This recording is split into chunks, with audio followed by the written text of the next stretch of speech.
Hello दोस्तों, इन्फोसिस के बारे में इस छोटे से वीडियो में बात करेंगे। और देखिए, इन्फोसिस के जब बिज़नेस का हम एनालिसिस करेंगे तो देखिए ये जो डेटा हमारे पास है वो जब थर्ड क्वार्टर के नंबर्स आए थे फाइनेंशियल ईयर 24 के, तो वहाँ तक का डेटा हमारे पास वो मौजूद है, यानी दिसंबर 2023 तक का। उसके बाद जो है हम अब फोर्थ क्वार्टर के जब रिजल्ट आएंगे तब हम देखेंगे कि इन्फोसिस जो पिछला क्वार्टर था यानी थर्ड क्वार्टर, उससे इंक्रीज़ या ग्रोथ कर पा रही है कंपनी या फिर नहीं कर पा रही। तो देखिए आईटी कंपनियों का अगर हम रिटर्न देखें तो बहुत अच्छा नहीं रहा है पिछले साल डेढ़ साल के टाइम फ्रेम में।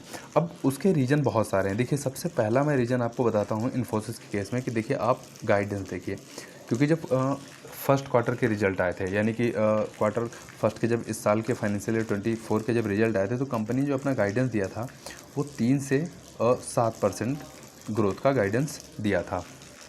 उसके बाद फिर क्या हुआ, फिर जब सेकंड क्वार्टर के रिजल्ट आए तो कंपनी ने कहा कि हम ये जो ग्रोथ करेंगे वो 1 से 2.5% हम ग्रोथ करेंगे। फिर उन्होंने अपनी गाइडेंस कम की। उसके बाद फिर जब रिजल्ट आए तो फिर उन्होंने अपनी गाइडेंस कम की। तो मतलब कई बार गाइडेंस अपनी कम करने की वजह से उनका रिटर्न जो है काफ़ी अच्छा नहीं रहा। और गाइडेंस कम करने का मेन रीज़न ये था कि जैसा अभी मैंने पिछले वीडियो में बताया था कि इंडियन जो मोस्ट आईटी कंपनियां हैं उनका बिजनेस जो होता है वो फॉरेन से ही होता है, अमेरिका कॉन्टिनेंट हुआ, यूरोप से, वहीं से ज़्यादातर इनका बिजनेस होता है। इन्फोसिस के केस में भी ऐसा है क्योंकि इनका जो बिज़नेस है वो वहीं से होता है। तो गाइडेंस की अगर हम बात करते हैं तो देखिए गाइडेंस जो थी वो आईटी कंपनियां लगातार कट कर रही थी। अब गाइडेंस कट करने के पीछे का रीज़न क्या था? गाइडेंस कट करने के पीछे का रीज़न ये था कि देखिए जब फ़ॉरेन से जब इनका अमेरिका और यूरोप से वो आता है बिज़नेस, तो वहाँ पे क्या है, इन्फ्लेशन की वजह से फेड की तरफ से जो इंटरेस्ट रेट है वो लगातार हाइक्स हो रहे थे। और इंटरेस्ट रेट की वजह से वहाँ की जो कंपनियाँ हैं वो अपना आईटी क्षेत्र में वो कम खर्चा कर रही थी, तो इस वजह से ये दिक्कत आ रही थी। अब धीरे धीरे क्या होता है ये हमें रिजल्ट में देखना होगा। तो चलिए हम वीडियो को शुरू करते हैं। तो गाइडेंस की बात करते हैं। FY24 के लिए जो उन्होंने लास्ट क्वार्टर में गाइडेंस दी थी वो देखिए 1.5 से 2% की गाइडेंस उन्होंने दी थी। ऑपरेटिंग मार्जिन की अगर गाइडेंस देखें तो 20 से 22% की दी थी, जो कि ऑपरेटिंग मार्जिन अगर हम देखें 20.5% है। तो यानी ऑपरेटिंग मार्जिन अभी अपर बैंड पे तो नहीं, लेकिन लोअर बैंड से थोड़ा सा ऊपर ही है। तो ये हुआ इन्फोसिस के पीछे का शेयर प्राइस के रिटर्न का ओवरऑल जो रीज़न थे वो। अब बिजनेस का एनालिसिस करते हैं। तो देखिए हम फैक्ट शीट के माध्यम से हम बिजनेस का एनालिसिस करते हैं इन्फोसिस का। तो देखिए इन्फोसिस के केस में ये डेटा जो हमारे पास है थर्ड क्वार्टर का डेटा है, दिसंबर यानी कि 2023 तक का डेटा। अब यहाँ पे अगर हम रेवेन्यू की बात करते हैं तो देखिए रेवेन्यू सीधी सिंपल टर्म में आप समझिए तो रेवेन्यू होता क्या है कि कंपनी जो पूरा पैसा अपना कमाती है। तो रेवेन्यू की अगर हम बात करते हैं तो देखिए कंपनी ने कितना जनरेट किया था, 38,821 करोड़ जो है वो रेवेन्यू जनरेट किया था। अगर हम ईयरली बेस पे देखें तो यहाँ पे देखिए 1.3% की कंपनी की तरफ से ग्रोथ की गई थी। वहीं अगर हम क्वार्टरली बेस पे देखें तो देखिए 0.4% की डिक्रीज़ हमें डी ग्रोथ देखने को मिली थी। तो ये हो गया रेवेन्यू के बाद उनके जो सारे खर्चे होने के बाद, सब जब इंटरेस्ट और टैक्स के बाद जो ऑपरेटिंग एक्सपेंसेस होते हैं, सब खर्चे निकालने के बाद उनका ऑपरेटिंग प्रॉफिट वो हम देखते हैं तो वो कंपनी का जो ईयरली बेस पे था वो कम हो रहा था। लगभग 3.5% से ऑपरेटिंग प्रॉफिट जो है वो कंपनी का कम हो रहा था। अगर हम क्वार्टरली बेस पे देखें तो वहाँ भी 3.5% से ऊपर का जो है वो क्वार्टरली बेस पे ऑपरेटिंग प्रॉफिट जो है कम हुआ। ऑपरेटिंग मार्जिन की बात करते हैं तो देखिए कंपनी ने अभी गाइडेंस, मैंने आपको थोड़ी देर पहले बताया कि 20 से 22% की गाइडेंस जो है वो कंपनी ने दी थी। अब गाइडेंस की हम बात करते हैं तो देखिए ऑपरेटिंग प्रॉफिट कितना लास्ट क्वार्टर में था, 20.5%। तो ऑपरेटिंग प्रॉफिट जो है वो गाइडेंस के बीच में ही है। उसके बाद सारे खर्चे निकालने के बाद, टैक्स पेमेंट करने के बाद आता है कंपनी के हाथ में नेट प्रॉफिट की अगर हम बात करते हैं तो देखिए 6,106 करोड़ का कंपनी ने प्रॉफिट किया। अब ये प्रॉफिट जो है ये देखिए आप ईयरली बेस पे कितना बड़ा एक डाउनफॉल देखने को मिला, 7.5% के आसपास, यानी 7.3% प्रॉफिट जो है वो ईयरली बेस पे कंपनी का गिरा था। अगर एक साल हम पहले दिसंबर 2022 की अगर हम बात करते हैं तो वहाँ पे देखिए 6,586 करोड़ का कंपनी ने प्रॉफिट किया था।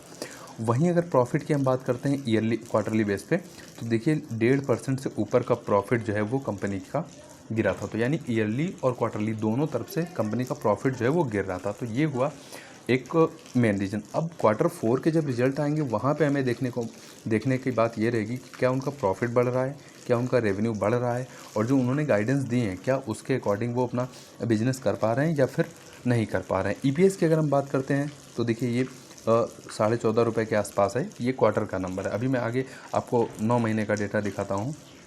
तो वहाँ पे आप देखिए 9 महीने के हिसाब से अगर रेवेन्यू की बात करें तो 1,15,778 करोड़ का किया है रेवेन्यू। 9 महीने के हिसाब से देखें आप 5.9% की ग्रोथ कंपनी ने दिखाई है।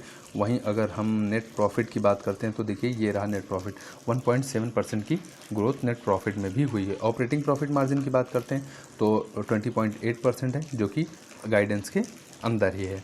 अगर हम ईपीएस की बात करते हैं, ईपीएस की बात करते हैं 9 महीने का तो ₹44, और डिविडेंड की बात करते हैं तो इन्फोसिस के केस में डिविडेंड 2 ही बार आता है साल में, जब तो सेकेंड क्वार्टर के रिजल्ट आते हैं या फिर जब फोर्थ क्वार्टर के रिजल्ट आते हैं। तो इस बार डिविडेंड भी अनाउंस हुआ है।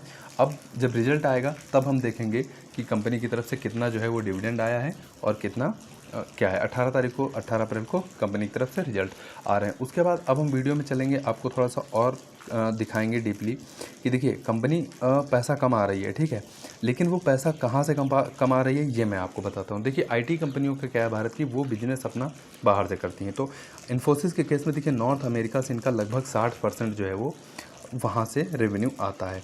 उसके बाद यूरोप से आप देखिए लगभग 30% यानी 28% रेवेन्यू वहाँ से आ रहा है। तो इन दोनों का ही अगर आप मिला दें, देखिए 60-20 लगभग आप मान के चलिए 80%, 85% के आसपास, 90% के आसपास रेवेन्यू वहीं दोनों जगह से आ रहा है।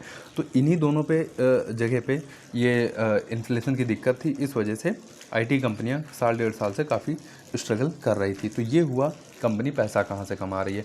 अब पैसा कमाने के देखिए कई सारे सेक्टर होते हैं, वो मैं आपको दिखाता हूँ। तो देखिए अगर इन्फोसिस की बात करें, देखिए फाइनेंशियल सेक्टर से लगभग इनका जो रेवेन्यू आता है वो 27% आता है, और ये रेवेन्यू आप देख पा रहे हैं ईयरली जो है ये डिक्रीज़ हो रहा था। उसके बाद दूसरा जो सबसे ज़्यादा रेवेन्यू कंपनी करती है वो रिटेल सेगमेंट से करती है। वहाँ पे देखिए वहाँ भी आपको एक डी ग्रोथ देखने को मिल रही थी। ये सितंबर 2023 का डेटा है। क्वार्टरली बेस पे हमें आप देखें तो डी ग्रोथ देखने को मिली।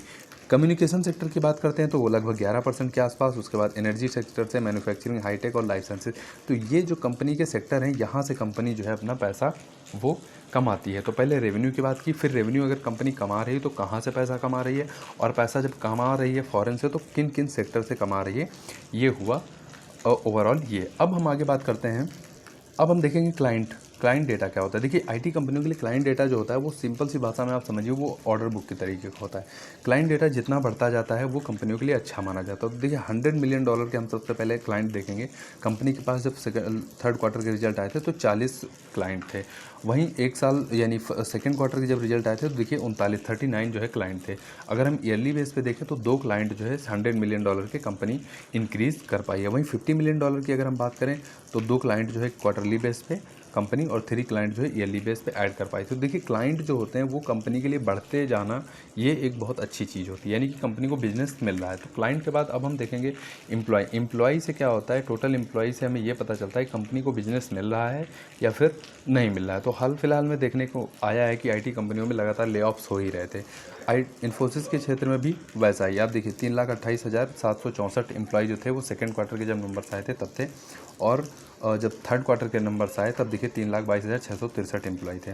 वहीं अगर ईयरली बेस पे देखें तो आप देखिए एक साल पहले 3,46,845 एम्प्लॉय थे। तो अब जब रिजल्ट आएंगे, एट्रिशन लेवल की अगर हम बात कर लेते हैं तो देखिए कंपनी का जो एट्रिशन लेवल है मैं आपको दिखाता हूँ, ये रहा, सॉरी हाँ ये देखिए एट्रिशन लेवल की अगर हम बात करते हैं लगभग 13% के आसपास, जो कि ठीक ठाक कहा जाता है। एट्रिशन लेवल आईटी कंपनियों में या फिर किसी भी कंपनियों में जितना कम होता जाए वो अच्छा होता है। अब जब Q4 के नंबर्स आएंगे तो इन सब डेटा को मैं एक बार फिर से आपके सामने वीडियो के माध्यम से लेकर आऊँगा।